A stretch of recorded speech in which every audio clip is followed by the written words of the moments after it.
Salut à tous, j'espère que tout se passe bien pour vous, que tous ces mouvements, que ce soit au niveau extérieur ou intérieur, commencent un petit peu à s'intégrer. Vidéo du mois de juillet, première vidéo, le pole shift chez les enfants. C'est un sujet qui vient souvent dans les discussions qu'on peut avoir un petit peu sur Internet ou en dehors. Mais qu'est-ce qui va se passer pour mes enfants?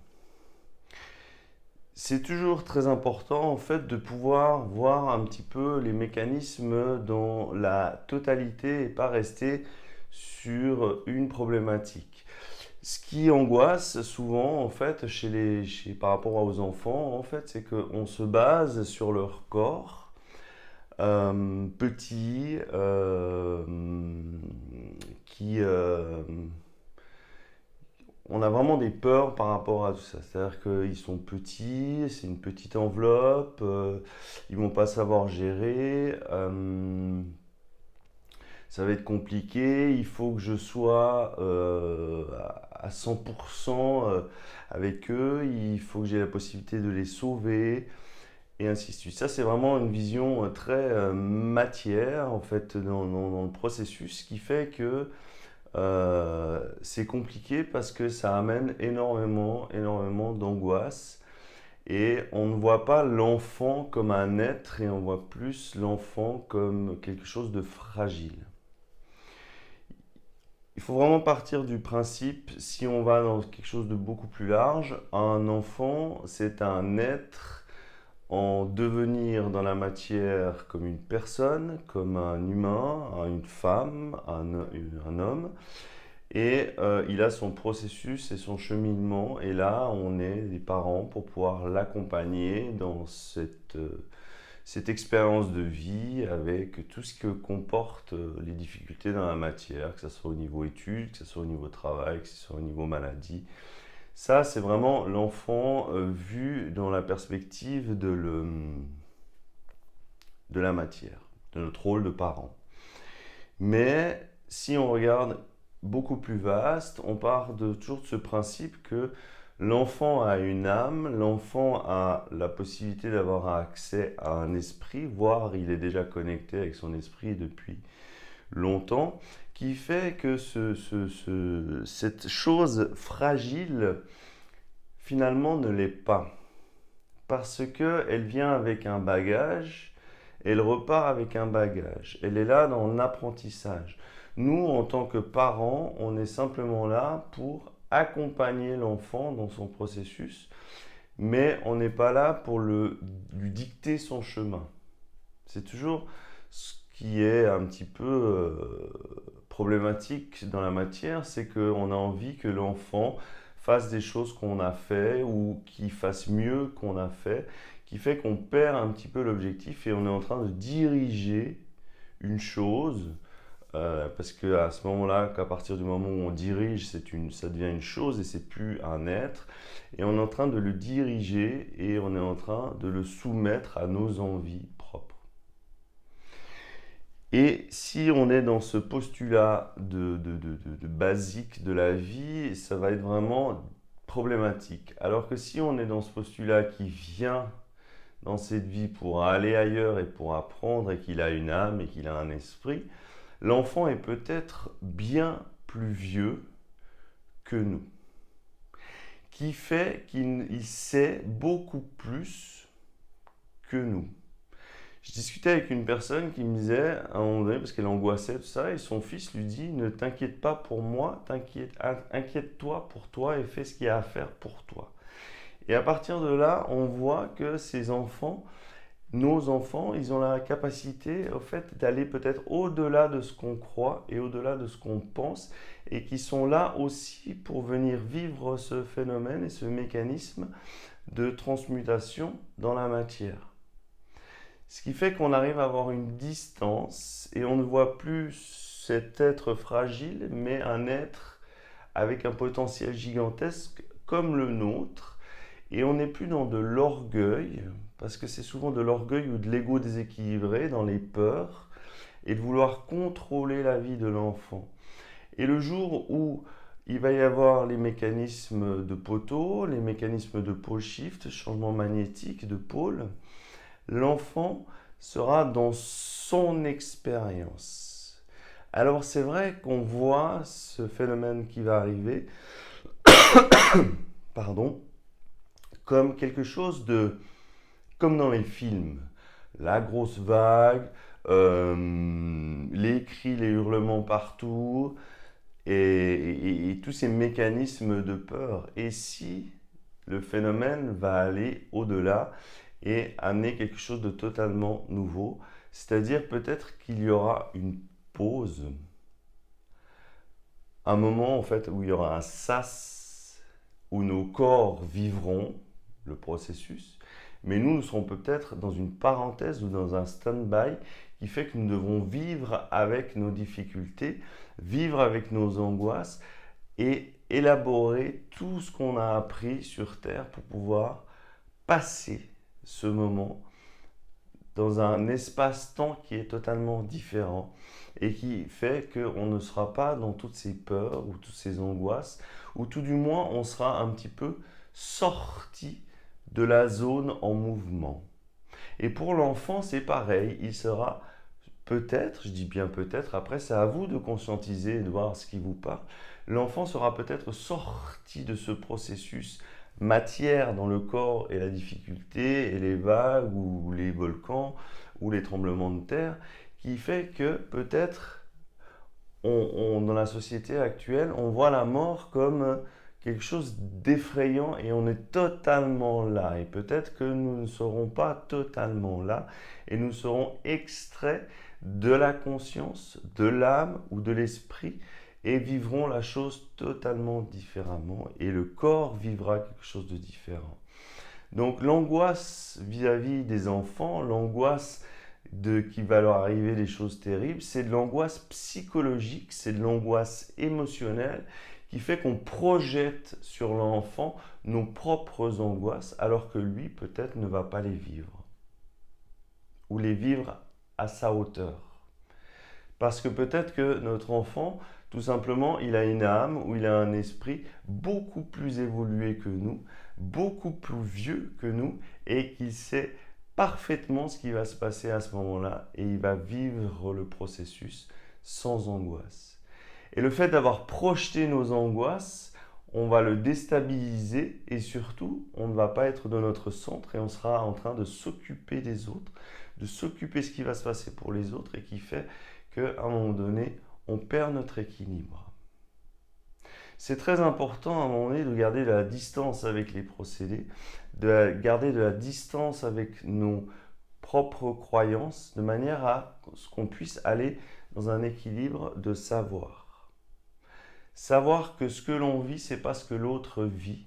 Savoir ce que l'autre vit, c'est pas ce que l'on vit nous. Et ainsi de suite.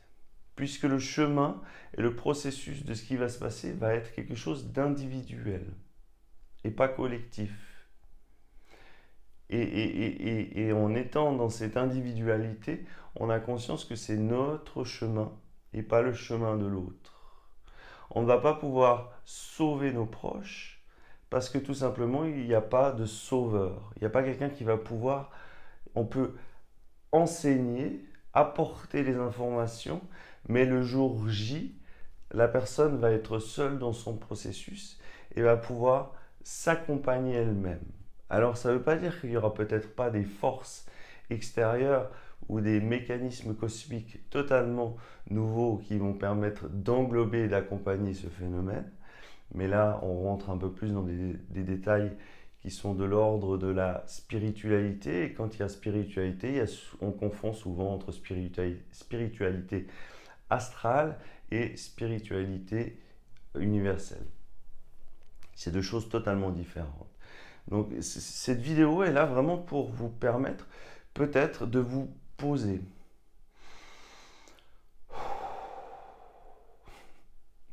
Voilà, simplement vous poser et vous permettre juste de prendre conscience que c'est votre chemin et votre enfant, il a son chemin dans le processus et il va peut-être le vivre totalement différemment de vous.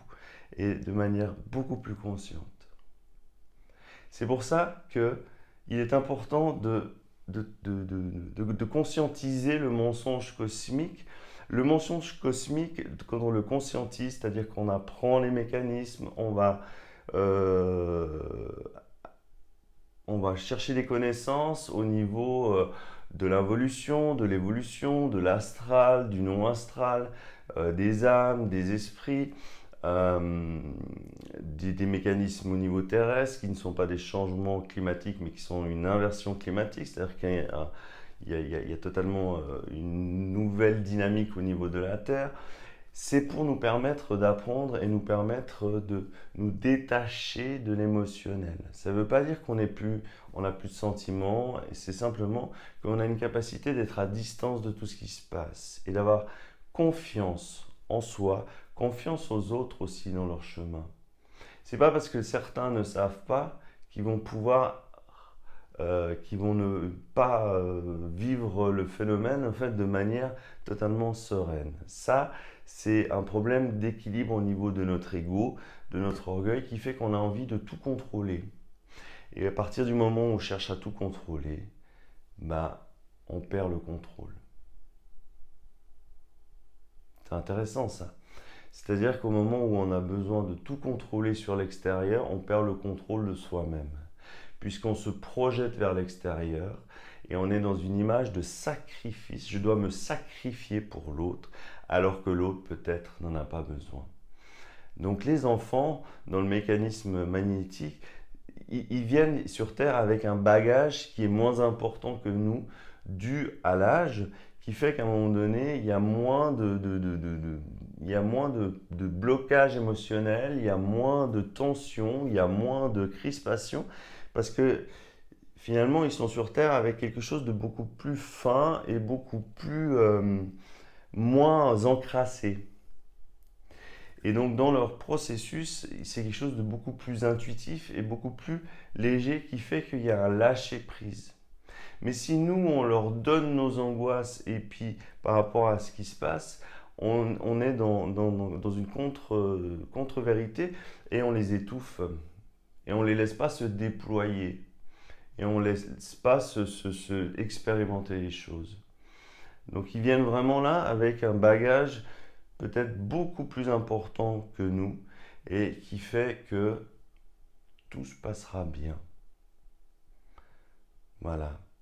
Ce qui est important, ne projetons pas nos peurs sur l'extérieur. C'est important d'être totalement en soi, qui fait que finalement, tout se passe comme ça doit se passer.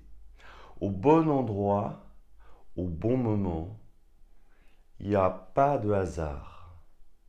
Donc, les inquiétudes, les peurs, les contrariétés, tout ça, c'est des mécanismes qui nourrissent l'astral. Et à partir du moment où l'astral se nourrit, elle envoie encore plus d'informations. Et on tourne dans un mécanisme de pensée, penser tout le temps.